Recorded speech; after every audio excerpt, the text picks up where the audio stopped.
Hello दोस्तों, आप सभी को झारखंड नोटबुक चैनल में हार्दिक स्वागत है।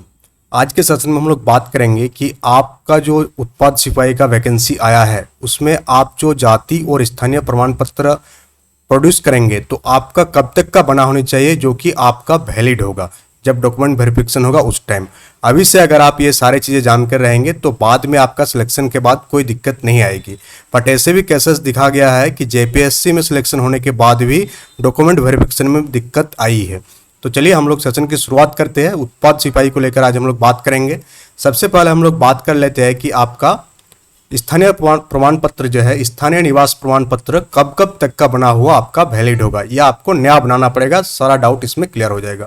सबसे पहली बात, अगर आपका 2 जून 2016 या उसके बाद का तिथि का एसडीओ लेवल से आपका अगर रेजिडेंशियल सर्टिफिकेट निकला हुआ है, कहाँ से? एसडीओ यानी कि सब डिविजनल ऑफिस से अगर आपका निकला हुआ है, कब तक का? 2 जून या उसके बाद का, यानी 2016 का बाद का। जब 2 जून के बाद का अगर बना है तो आपका वैलिड है, आपको फिर से बनाने की कोई ज़रूरत नहीं होगा। एसडीओ वाला क्लियर हो गया। अगर आपका इस डेट से पहले बना हुआ है तो आपका वैलिड नहीं होगा, इस डेट के बाद बना हुआ है तो आपका वैलिड होगा। एसडीओ लेवल वाला बात हो गया। अब हम लोग नेक्स्ट बात करेंगे कि अगर 2019 कब? 19 जुलाई 2019। कब? 19 जुलाई 2019 का बात कर रहे हैं हम लोग। इसमें अगर आप सीओ लेवल से निकाल कर रखे हैं, कब से? सीओ लेवल से, यानी सर्कल ऑफिसर, यानी आप अपना अंचल से अगर अपना स्थानीय प्रमाण पत्र निकाल कर रखे हैं तो वो मान्य होगा। बट अगर 2019 के पहले, 19 जुलाई 2019 से पहले अगर आप निकाल के रखे हैं तो आपका स्थानीय प्रमाण पत्र जो है वो वैलिड नहीं होगा। बट अगर आप 19 जुलाई 2019 के बाद निकाल के रखे तो आपका वैलिड है, कोई दिक्कत नहीं होगा। कौन सा प्रमाण पत्र? स्थानीय निवास प्रमाण पत्र। सेकंड बात यहाँ लिखा हुआ है कि 19 जुलाई 2019 के पूर्व अंचलाधिकारी के स्तर से निर्गत स्थानीय प्रमाण पत्र मान्य नहीं होगा, जो कि यहाँ बताए कि इससे पहले का मान्य नहीं होगा। और 2 जून 2016 के पहले का कोई भी स्तर से, चाहे आप एसडीओ लेवल से या डीसी लेवल से निकाल कर रखे तो भी आपका मान्य नहीं होगा। 2 जून 2016 के पूर्व किसी भी लेवल का कोई भी डॉक्यूमेंट्स आपका मान्य नहीं होगा। तो केस आप देख लिए 16 वाले और 19 वाले के लिए क्या क्या केस है, और आपका जो निकलना होना चाहिए वो जो फॉर्मेट दिया हुआ परिशिष्ट में, उसी फॉर्मेट के अकॉर्डिंग होना चाहिए। अब हम लोग चले जाति पर बात कर लेते हैं। अगर आप जाति का लाभ लेने चाहते हैं तो जो परिशिष्ट 1 दिया हुआ है उसी के अकॉर्डिंग होनी चाहिए। और आपका कहाँ से निकला हुआ होना चाहिए, या तो आप एसडीओ से निकाले हैं, डीसी से निकाले हैं, या सर्किल ऑफिसर। तो चलिए हम लोग देख लेते हैं यहाँ क्या क्या है। सबसे पहली बात इसमें कि 25 फरवरी 2019 या उसके बाद। कब का? 25 फरवरी, डेट आप नोट करेंगे। 25 फरवरी 2019 के पहले का अगर आपका सीओ स्तर से निकला हुआ है तो आपका वैलिड नहीं होगा। अगर उसके बाद निकला हुआ तो आपका वैलिड होगा। 25 फरवरी 2019 से पहले का आपका सीओ लेवल का वैलिड नहीं होगा, ये आपका क्लियर हो गया।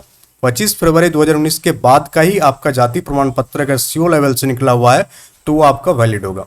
दूसरा बात यहाँ पर है कि 10 मई 2023 को अथवा उसके पश्चात अंचलाधिकारी से अन्यून स्तर से निर्गत जाति प्रमाण पत्र को मानक पत्र परिशिष्ट 3rd पर निर्गत है। अगर आप 10 मई 2023 के बाद अंचलाधिकारी से नीचे निकाल के रखे हैं तो आप 3rd परिशिष्ट के अकॉर्डिंग आपका वो वैलिड होगा।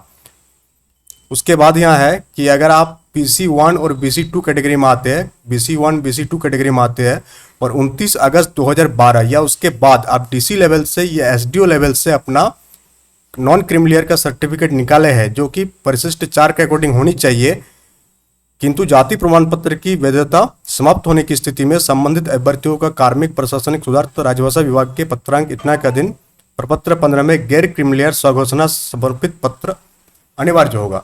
यानी अगर 29 अगस्त 2012 के बाद आप डीसी लेवल या एसडीओ लेवल से निकाले हैं और उसका वैलिडिटी खत्म हो गई है तो भी आपके एक स्वघोषणा पत्र देना होगा आपको, उसके अकॉर्डिंग भी आपका हो जाएगा। फिर अगर हम लोग बात करें यहाँ पर 25 फरवरी 2019 वाला, कि 25 फरवरी 2019 या उसके बाद अगर आप सीओ लेवल से जाति प्रमाण पत्र निकाले हैं तो आपका क्या हो जाएगा? वैलिड हो जाएगा। उसी टाइप से अगर हम लोग ईडब्ल्यूएस वाले के लिए बात करें तो ईडब्ल्यूएस वालों के लिए भी कुछ कंडीशन है यहाँ पर। देखिए 25 फरवरी 2019 के पूर्व अंचलाधिकारी से निर्गत अथवा परिशिष्ट में अंकित प्रपत्र में भिन्न मान्य नहीं है। यानी 25 फरवरी 2019 के बाद अगर आप ईडब्ल्यूएस के सर्टिफिकेट निकाले हैं सीओ लेवल से तो ही आपका वैलिड होगा, उसके पहले वाला जो है आपका वैलिड नहीं होगा। तो यहाँ पर आपका क्लियर हो गया कि आपका जाति और आय कब तक बना हुआ होना चाहिए। फिर यहाँ एक लिखा हुआ है कि BC1 एंड BC2 वालों के लिए केंद्र सरकार में नियुक्त हेतु जो आती है, जिसमें लिखा रहता है कि ओनली फॉर सेंट्रल गवर्नमेंट, वो मान्य नहीं होगा। आपको स्टेट वाला निकालना होगा, जिसमें लिखा रहेगा कि for the appointment of state and centre दोनों होना चाहिए, तो ही आपका वैलिड होगा। साथ ही पिता के आधार पर निर्गत, अगर आप अपना फादर के साइड से जाति प्रमाण पत्र निकालेंगे तो ही आपका वैलिड होगा।